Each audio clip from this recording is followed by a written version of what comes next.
말씀대로 365, 357일입니다. 오늘 저희가 함께 볼 말씀은 베드로후서 1장에서 3장입니다. 베드로후서의 주제를 부르심과 택하심을 굳게 하라라고 정해보았습니다.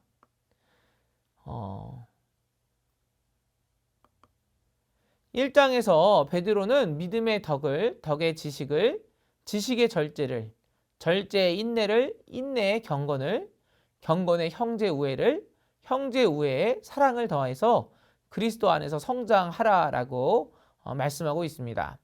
어떻습니까? 믿음의 덕을, 그리고 덕과 지식과 또 절제, 인내, 경건, 형제 우애, 사랑, 굉장히 좋은 말들이고 있어야 하는 것이지만 우리의 힘으로는 잘 되지 않는 것들이지 않습니까? 사실 이러한 것들은 하나님께서 우리에게 은혜로 주셔야 되는 것들입니다. 그래서 이 말씀을 잘 보면 그리스도 안에라는 단서가 붙어 있는 것을 보게 되지요. 우리에게 믿음을 누가 주십니까? 우리에게 믿음을 주시는 것은 하나님께서 성령으로 감동함으로 우리에게 믿음을 주시지 않습니까? 또 믿음이 있을 때, 또 우리의 삶 가운데 우리가 믿음을 가지고 나아갈 때 우리 가운데 덕도 생길 수 있고 또 주님이 주시는 지식과 절제와 인내도 생길 수 있는 것이죠. 그리고 우리 가운데 경건과 또 형제의 우애와 사랑도 생길 수 있는 것입니다. 그래서 우리는 성장하되 누구 안에서 성장합니까? 그리스도 안에서 성장하는 것입니다. 우리가 그리스도 안에 있을 때 또 성령님과 동행하며 나아갈 때 우리는 성장할 수 있게 되는 것이죠. 그리고 또한 베드로는 하나님의 부르심과 택하심을 굳게 하라라고 이야기하고 있습니다. 왜 굳게 해야 할까요? 우리가 살고 있는 이 세상이 마치 풍랑이 있는 바다와 같이 매우 우리를 흔들고 우리를 넘어뜨리려고 하기 때문입니다. 그래서 우리는 하나님의 말씀과 하나님을 믿음 안에서 또 하나님의 부르심 안에서 택하심 안에서 더욱더 굳게 서야 하는 것입니다. 그리고 이제 2장에서는 이전에 거짓 선지자들이 있었던 것처럼 거짓 선생들이 나타나지만 결국에는 하나님의 심판을 받게 될 것을 여러 예를 들어서 보여주고 있습니다. 거짓 선지자들이 초대교회 시절에도 있었고 또 오늘 말씀에 나와 있는 것처럼 그 이전이니까 구약 시대에도 거짓 선지자들이 있지 않았습니까? 미혹해하고 또 하나님의 말씀을 제대로 전하지 않고 또 그래서 어떻게 보면 성도들을 넘어뜨리려고 하는 거짓 선지자들 또 자신의 유익만을 구했던 거짓 선지자들이 구약 시대에도 있었고 초대교회 시대에도 있었습니다. 또한 지금은 어떻습니까? 지금도 많은 거짓 선지자들, 거짓 선생들이 있지 않습니까? 우리가 알고 있는 것처럼 우리나라에도 얼마나 많은 이단들이 있는지 모르겠습니다. 그러나 베드로 사도는 결국에는 그 모두가 하나님의 심판을 받게 될 것을 여러 예를 들어서 보여주고 있는 것이죠. 그리고 3장에서는 말세에 조롱하는 자들, 예수 그리스도의 강림이 어디 있느냐라고 하는 자들 있다라고 얘기하죠. 그러나 재림의 심판은 분명히 임할 것이라고 말씀하고 있습니다.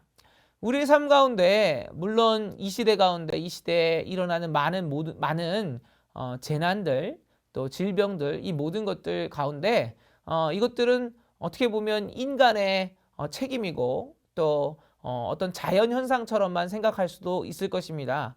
그러나 사실 이 모든 것들은 예고되어 있는 것이죠. 하나님께서 말세에 어떤 일이 일어날 것인 것을 말씀 가운데 이미 증거하지 않으셨습니까? 우리는 이 모든 것들을 보면서 주님 오시는 날이 점점 가까이 오고 있구나라는 것을 기억해야 할 것입니다. 여전히 말세가 어디 있느냐, 예수 그리스도의 강림이 어디 있느냐 이렇게 조롱하는 사람들도 있지만 그러나 분명한 것, 예수 그리스도의 재림은 분명히 있습니다. 그리고 심판이 분명히 임할 것입니다. 또 우리 각자의 종말이 있지 않습니까? 이 가운데 하나님의 심판이 있다는 것을 우리는 분명히 기억해야 할 것입니다. 그래서 우리는 새하늘과 새 땅을 바라보고 예수 그리스도와 그를 아는 지식에 자라가야 할 것입니다. 베드로가 권면하는 것처럼 우리는 이 땅에 살아가고 있지만 이 땅만을 바라보는 것이 아니라 하나님의 나라를 바라보고 살아가야 하는 것이죠. 그리고 정말 우리는 계속해서 자라가야 하고 성장해야 하는 것인데 그 성장의 목표가 무엇입니까? 바로 예수 그리스도를 아는 것, 또 예수 그리스도를 닮아가는 것입니다. 성도 여러분, 우리가 우리의 삶 가운데 예수 그리스도의 성품, 또 예수 그리스도를 닮아가는 것, 그것은 우리의 힘만으로는 감당할 수 없는 것이죠. 그러나 우리가 그리스도 안에 있을 때, 성령님과 동행하며 나아갈 때 우리는 성장하게 될 줄로 믿습니다. 예수 그리스도를 알아가고 예수 그리스도를 닮아가게 될 것입니다. 저와 여러분이 하나님의 나라를 바라보며 예수 그리스도를 목표로 삼고 성장해가는 그러한 승리하는 성도들 되시기를 원합니다.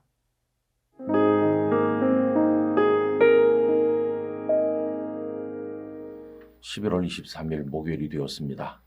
오늘 함께 나누실 말씀은 베드로 후서 3장 14절입니다. 그러므로 사랑하는 자들아, 너희가 이것을 바라보나니 주 앞에서 점도 없고 흠도 없이 평강 가운데서 나타나기를 힘쓰라. 아멘. 방금 읽은 말씀 가운데 이것을 바라본다 하는 말씀이 있죠. 여러분, 여기서 이것이 무엇일까요? 그것은 주님께서 다시 오실 날, 주님의 날, 하나님의 날을 말하는 것입니다. 12절에 가서 보시면 하나님의 날이 임하기를 바라보고 간절히 사모하라. 그날에 하늘이 불에 타서 풀어지고 물질이 뜨거운 불에 녹아지려니와 라고 말씀하고 있습니다. 여러분, 주님께서 다시 오시는 날, 우리는 주님을 어떤 모습으로 영접해야만 되겠나 하는 겁니다. 또 다르게 말하면 이제 언젠가 우리가 이 땅의 삶을 끝내고 주님을 만날 때 그때 어떤 모습으로 만나야 되겠습니까? 참 부끄러운 모습으로 주님 앞에 서면 곤란하겠죠. 오래전에 초등학교 시절 이야기를 전에도 종종 말씀드렸습니다마는 그때 오전반, 오후반이 있었어요. 오전에 학교 갔다 오면은 낮 12시 조금 넘죠. 어머니는 교회 신방을 가시거나 볼일을 보러 나가시면 저녁 때 오시니까 오후 시간 내내 말하자면 자유시간인 셈이에요. 내 맘대로 한다. 근데 그때 동네 만화가게가 얼마나 가고 싶었는지, 돈이 있어야 가잖아요. 그래서 이제 어머니 돈을 어머니 안 계신 동안에 훔치는 거죠. 초등학교 한 3학년 요 무렵에 푼돈 훔치는데 2원도 훔치고 또 어떤 날은 제가 5원도 훔치고, 그러다가 어느 날 어머니 안 계신 틈에 당시로서는 제게 거금이었던 200원을 훔친 날이 있었어요.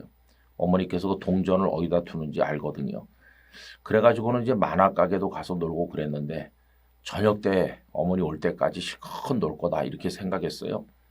근데 마음이 몹시 불편한 겁니다. 이러다가 어머니한테 뒷덜미를 잡히면 어떻게 하나. 그래서 이제 학교 운동장으로 갔죠. 학교 오후반 아이들이 와글와글하고 많았기 때문에 그 속에 있으면 어머니가 나를 찾지 못할 것이다. 그렇게 생각했는데 웬걸요.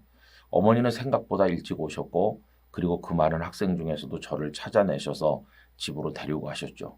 그리고 저는 그날 어머니 앞에 무릎을 꿇고 무서운 훈계를 들었는데 채찍으로 때리신 것이 아니고 눈물을 뚝뚝 흘리시면서 내가 너를 어떻게 키웠는데 돈을 훔치느냐 이렇게 하시는데, 그때부터 제가 모든 것을 끝냈습니다. 다시는 단돈 1원도 어머니 것을 훔치려고 했던 적이 없었어요.